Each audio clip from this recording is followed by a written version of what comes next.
సమాజంలోని నెలకొన్న మూఢనమ్మకాలు, వరకట్నం, మహిళలు, బాలబాలికలపై హింస తదితర సామాజిక రుగ్మతలను రూపుమాపేదే నాటక రంగమేనని కేంద్ర ఖాదీ చిన్న పరిశ్రమల పూర్వ డైరెక్టర్ ఈగ మల్లేశం అన్నారు. తెలంగాణ రాష్ట్ర భాషా సాంస్కృతిక శాఖ మరియు చలనచిత్ర నాటక రంగ అభివృద్ధి సంస్థ హైదరాబాద్ సౌజన్యంతో వరంగల్ జిల్లా రంగస్థలం కళాకారుల ఐక్యవేదిక ఆధ్వర్యంలో గత 3 రోజులుగా నగరంలోని పోతన విజ్ఞాన పీఠం ఆడిటోరియంలో జరుగుతున్న 16వ జాతీయ స్థాయి నాటక పోటీల కార్యక్రమానికి ముఖ్య అతిథిగా హాజరైన ఈగ మల్లేశం జ్యోతి ప్రజ్వలన చేసి కార్యక్రమాన్ని ప్రారంభించారు.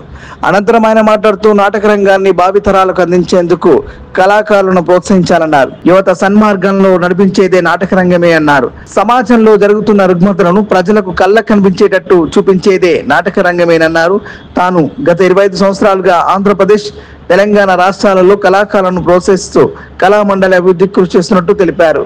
కరోనా కష్టకాలంలో కళాకారులను అన్ని విధాలా ఆదుకున్నట్లు ఆయన తెలిపారు. అనంతరం నాటక రంగ అధ్యక్షులు కాజీపేట తిరుమలయ్య, వారి కార్యవర్గ సభ్యులు అందరూ ఈగ మల్లేశంను ఘనంగా సన్మానించడం జరిగింది.